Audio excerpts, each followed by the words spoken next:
cara bawa motor kopling? Sini. Gua kasih tahu basicnya. Oke, kembali lagi bersama saya Alif. Di sini saya akan mentutorialkan cara menaiki motor kopling. Pertama, nyalain motornya dulu ya.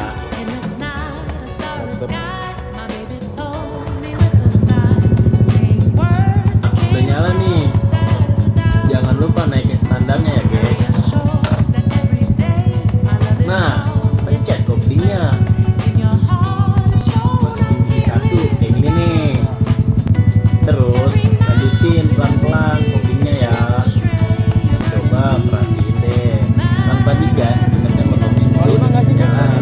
Pokoknya pakai piling biar nggak mati-mati motornya.